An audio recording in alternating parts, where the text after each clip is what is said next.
Welcome back to Inside Health Education. This is your host, Enrique Hasso, the Associate Director of the Texas Health Education Service. Joining us today is Robert Dahl, first-year student at UT Medical Branch at Galveston, who's here to discuss what you can do to excel at your interview day. And that includes so much more than you already think. Robert, thank you so much for joining us. It's my pleasure to be here. I'm really happy to see what I can do to, help some of my fellow non-trads, even the traditionals, out with this mysterious process of interviewing, we'll call it.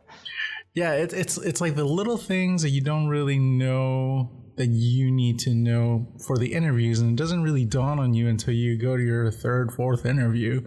And then you realize, all right, here's a routine that we can latch onto. So we're trying to get everybody a leg up on getting ready for these interviews. So you have a few points that you wanted to touch up on. And I do want to remind folks who weren't involved in this topic came up during a discussion on the Facebook group, the TMDSA's Non-Traditional Applicants group. And Robert actually went ahead and made a post that gained quite a lot of traction and got a few folks involved, including myself, talking about your experiences in visiting the medical schools for your interviews. And I think a lot of these topics ended up really translating well into developing a whole episode of the podcast for it, because when you receive the interview invite, you get the directions, you get the information on how to dress and parking information and things like that. But there are some other things that you want to prepare beforehand. So that's what we're doing here today. And so, Robert, when you posted on the group, you mentioned here's one industry secret about the interview season that no one's ever been willing to divulge until now. Take a picture of where you parked at the airport. So when you finally get back to the airport and your brain is mush from answering questions that you can find your car, do not rely on Google Maps because invariably the GPS is always off by just enough to keep you wandering around the airport garage for half an hour. Right. It sounds like there's a story behind that. Well, I especially at DFW, so it depends on, I guess, where you're flying out of. But at DFW, the parking garages happen to have a proximity that's just enough that if you park on the edge of one garage, your GPS can be just off enough to lead you into another garage that is not, it's not accessible. So you have to actually walk out of that garage and kind of go back into the airport and then come out of the airport in a different section in order to get over to that garage. So yeah, I had one of those moments where I was so glad to be on the ground, and I was home, and I had called my wife and said, hey, I'm going to be home. And like 25 minutes later, I'm going, there's no way I can't be a doctor. I can't even find my car. So, and you put all of your energy to that interview day that when you come back, you really aren't in the right state of mind necessarily to remember where you parked, especially if it's your third, fourth, X amount of interviews that you're going through. It all just blends together and you kind of forget what day it is even. In those moments.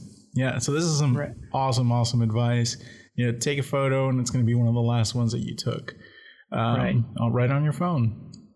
Yeah. The photo and I tend to, I've gotten better now at making kind of a mental note to, like, okay, where am I at? But the photo kind of serves as the ultimate backup of, okay, I'm in red garage B7. Okay. I know where I'm at now. So, but no, so here's kind of the thing about the interview process. This is the best part of all of it. So out of doing the application and all of the pre-med work, the interview process is just like, it was by far the most fun. And because of that, you tend to get wrapped up in it. Yeah. And so you tend to get kind of distracted from the small things like, parking, where you parked. So, there's little things you can do ahead of time, again, like taking a picture to help yourself kind of stay on track. Mm-hmm. One of the other things, something I thought of when you were talking about parking, another thing a buddy of mine and I did was, some of the schools will send you parking passes ahead of time. Yeah. And if you are driving to that school, so for example, like I was, I drove to TCOM, I took those parking passes and I printed them off ahead of time. Like I didn't wait until interview day, printed them off ahead of time and just put them in my car. right? So then when interview day comes, you can't forget them. They're already in your car. So I had a few parking passes already in my car, when I went on my interviews. I didn't have to worry about scrambling for them on interview day.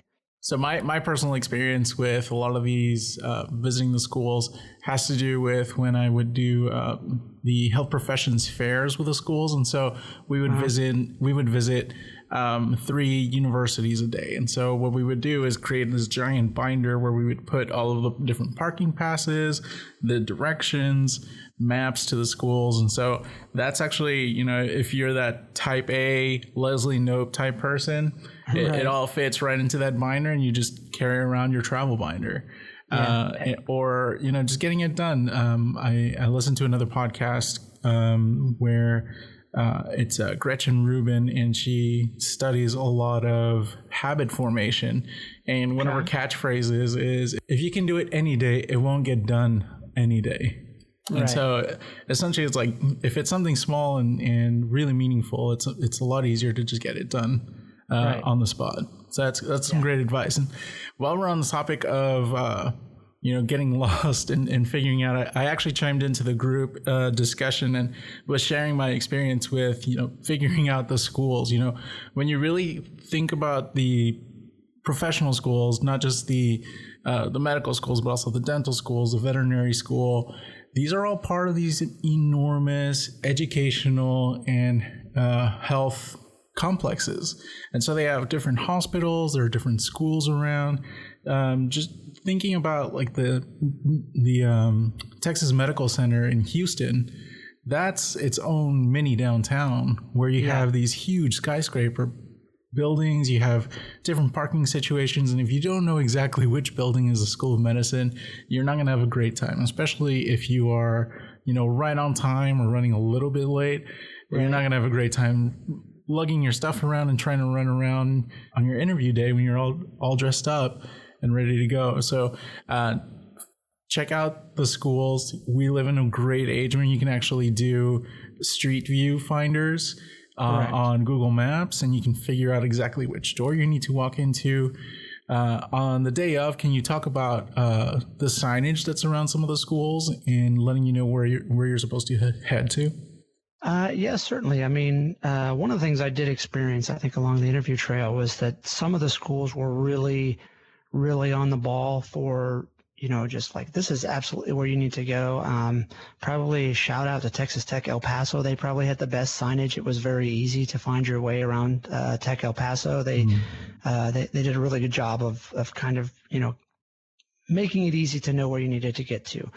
The other thing I would say is on the day of is don't be embarrassed to ask for directions. I've pretty much every school I went to, I think I asked a nurse, or I asked a med student, or I asked somebody who looked like they were supposed to be there, hey, how do I get to this point? I'm here for this. And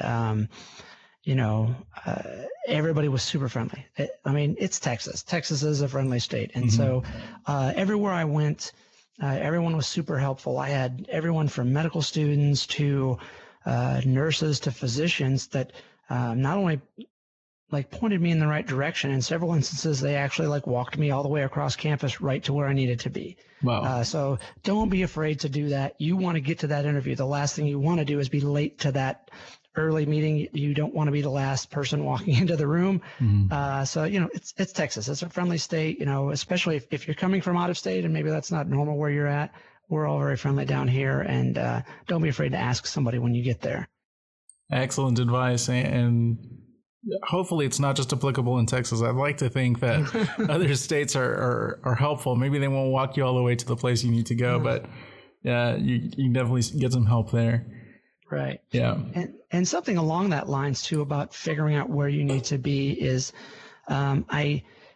they always say, well, this is optional and it doesn't impact your admissions. And I don't think it does impact your admissions directly, but the night before events for me, were really crucial because you got the lay of the land. So you knew approximately where you were going. And two, you were able to ask people, hey, so where exactly is this building in the morning? Okay, so where should I park? And they'll be able to tell you this is, or you say, well, my directions say to park in parking lot D or whatever. And so I had some students say, yeah, you can park there, but you can also park over an E and you'll be 10 times closer. So you really get some insider information in the evening before socials that is extremely helpful along the interview trail. And to be honest, when you're gauging, if you're lucky enough to have, multiple invites and you're ranking multiple schools, or even better yet, if you've got multiple pre-match offers,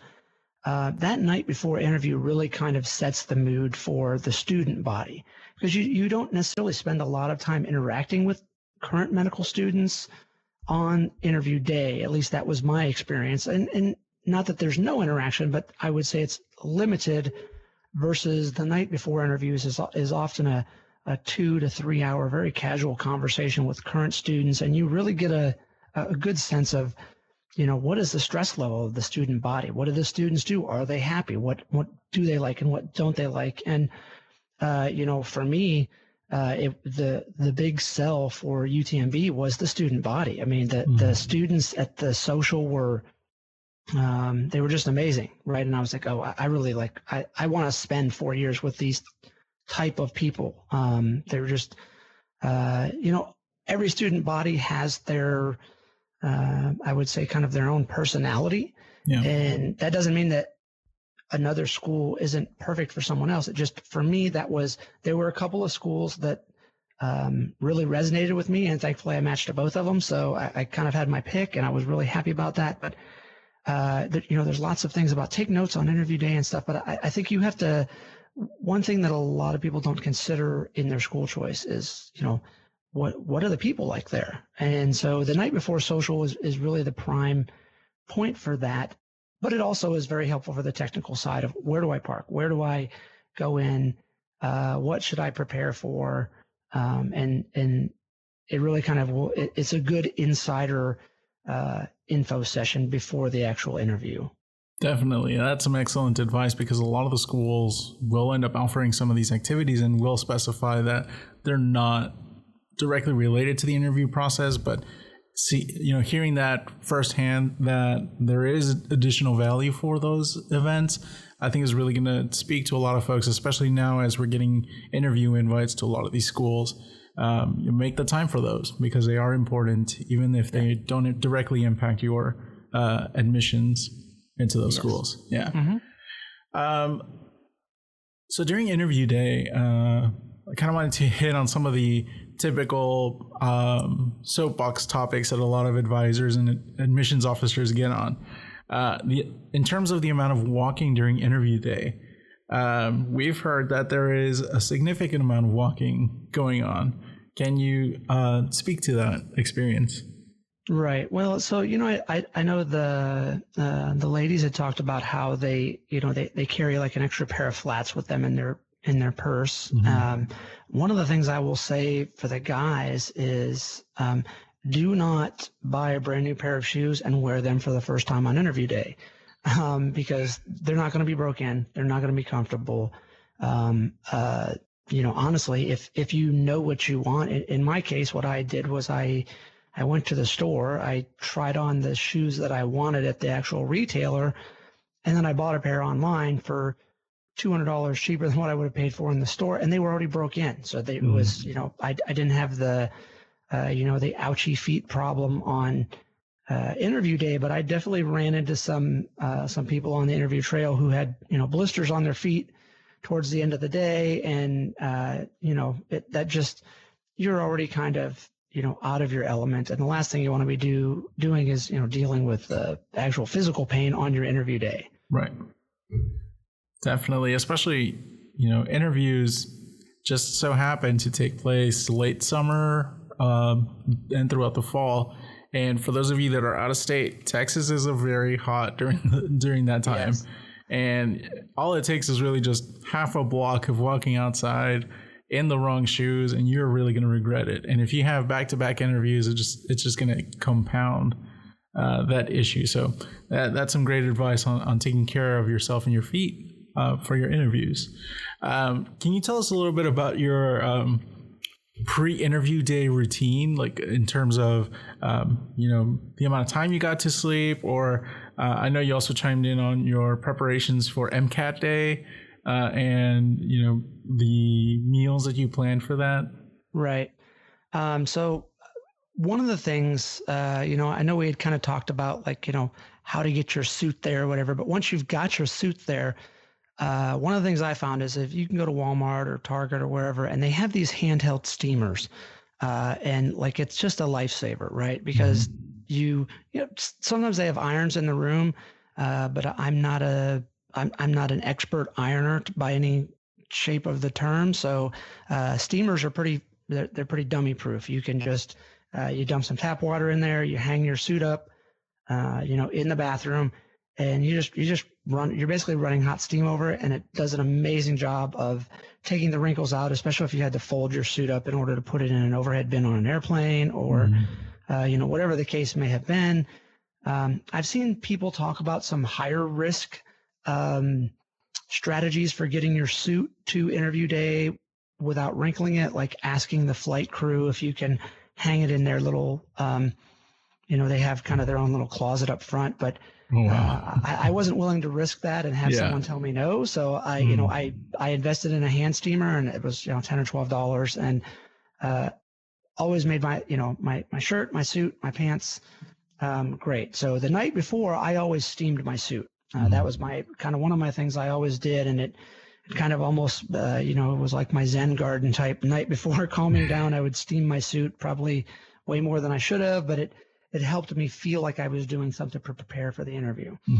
Other things, about food, all I can say is, for me, I wouldn't eat anything weird the night before. I honestly tried not to eat too much the night before, because you never know, and the last thing I wanted was an upset stomach. But probably for some of the younger interviewees, I know when I was 22, I probably could eat just about anything.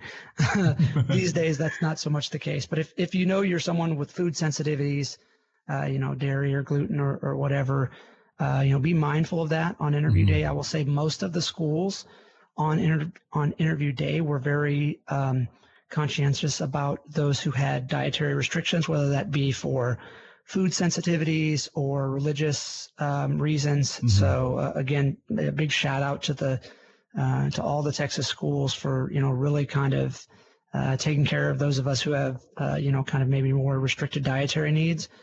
But yeah, not to ramble, but night before it's hard to sleep. There's certainly no magic trick that I found to sleep, other than I would just kind of, I typically tried to book hotels that had exercise places, and I would try to tire myself out. That was the best I could do to kind of get to bed. But realize, I think maybe just preparing for it, like realizing it's not going to be so easy to get to sleep, makes you not so stressed out about it. If you know it's coming, I think anytime you're not surprised by something, the stress level that it induces is probably a little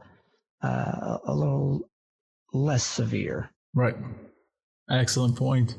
And as hard as it is, it really is important to get a good night's sleep for your interview day. We just had a conversation with Mr. Fernando Vasquez from the Texas A&M College of Medicine, and he was telling us one of the horror stories about a student who fell asleep during interview day. And you're in there with 100 other people. It's pretty easy to spot the person that's asleep during a session being given by the dean. Right. And that does not reflect well on you, especially when you take into consideration that it's an interview day. It's not just, sit down and have an interview with somebody, in a one-on-one setting. It's an actual assessment of how well you're going to be able to handle a long day at a professional school. Right. And I think something to keep, aware of in that situation, again, is, clothing selection. It's, like I wore a wool suit. I'm not going to lie, it was hot. But when you get in those big rooms and you get all those bodies in that room, they tend to, really heat up the room, and it exacerbates your your need to sleep because you're warm and comfy, don't be afraid to take your jacket off. I mean, during the interview, you want to have your jacket on, but when you're eating or when you're, sitting listening, I found at least it was pretty common etiquette that the guys it was okay to take your jacket off. Of course,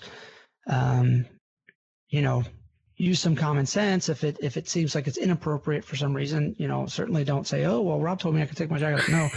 No. But for the most part, I think, if you keep your body temperature down, you're less likely to kind of fade off. And honestly, the schools have a lot of information to present, but if you are already tired from traveling, and especially if you're on interview number 6 or number 7, and you've heard about how, this school's NVMA curriculum is the best and they're the best school. And sometimes it seems repetitive.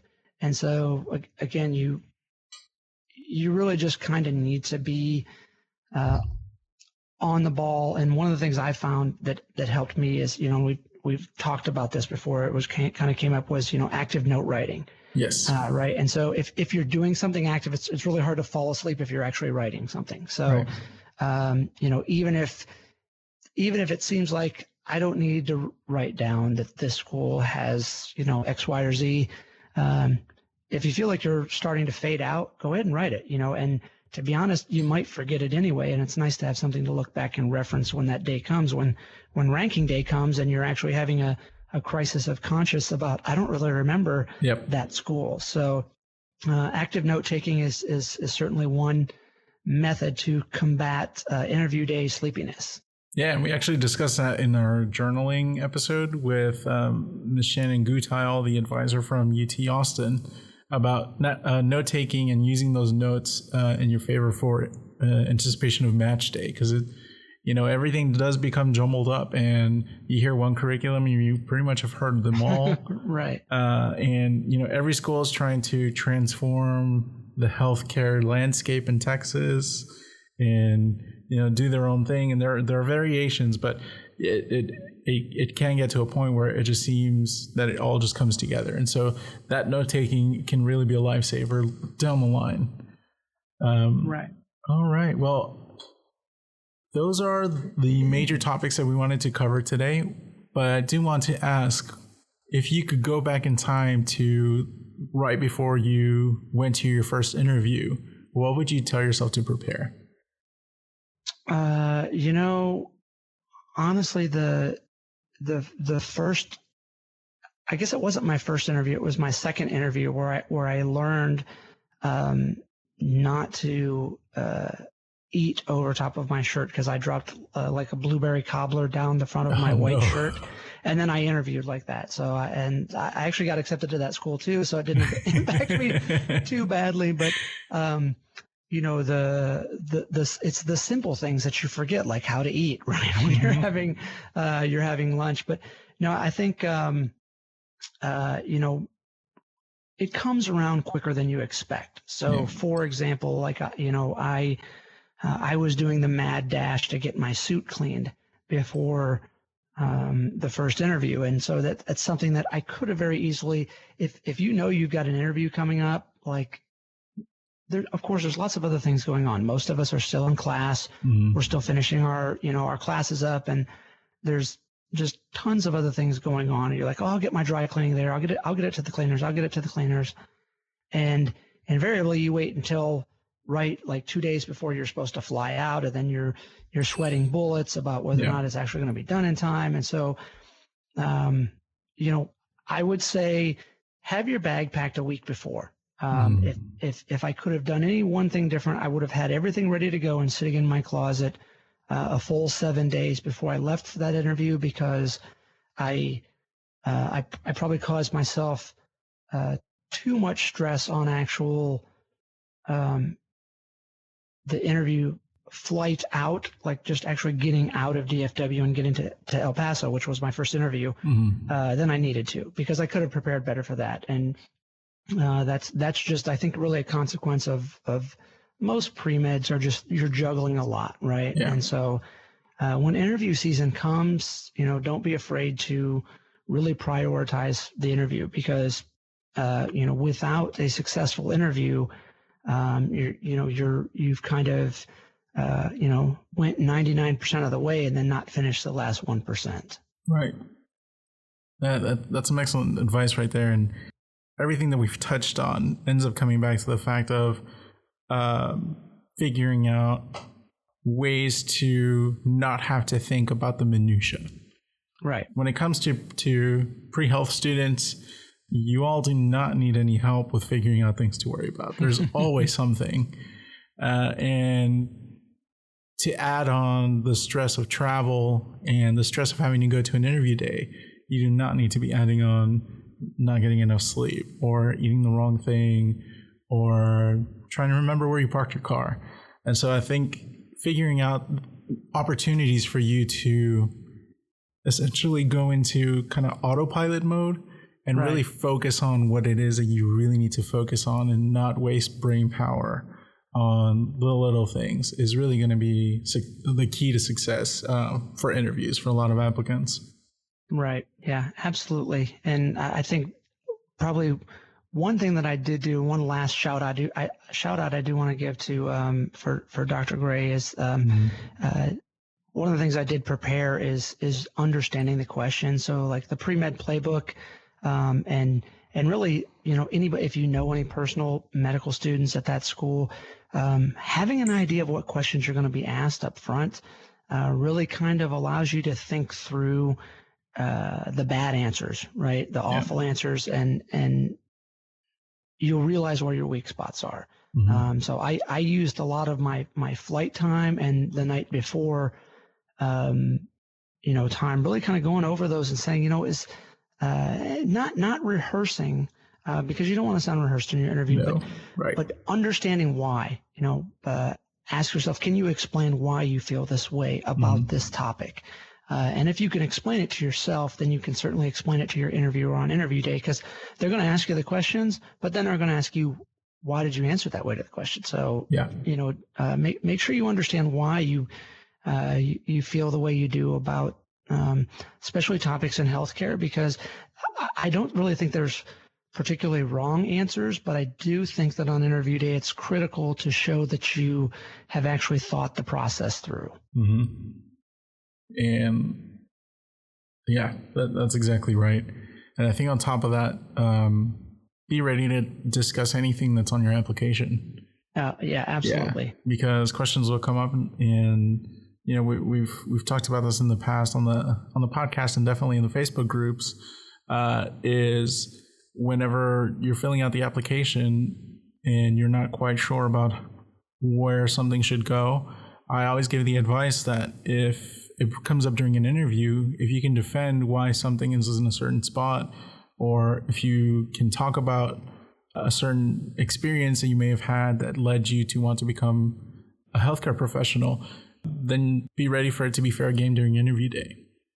Right. Yeah. Absolutely. I mean, anything is fair game on interview day, but particularly, yes, if there's something that seems like it's an anomaly on your application, and I had a couple of those things on my applications that I don't think they were anomalies. They were just really kind of unique experiences.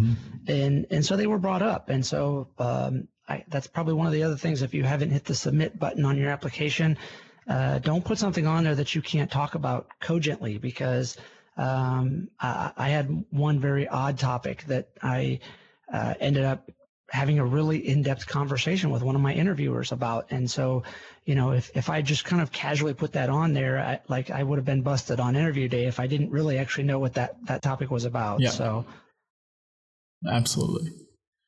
All right, Robert, thank you so much for taking the time to talk to us about the little things that you need to prepare for interview day.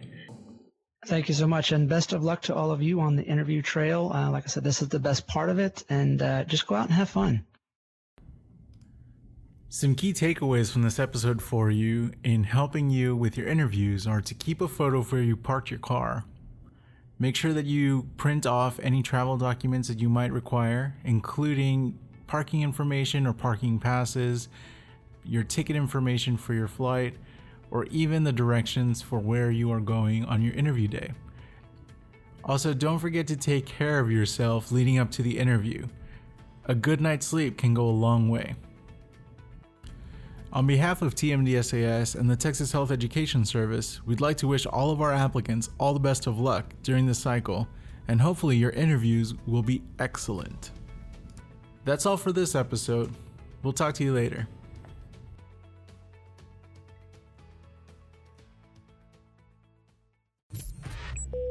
This is MedEd Media.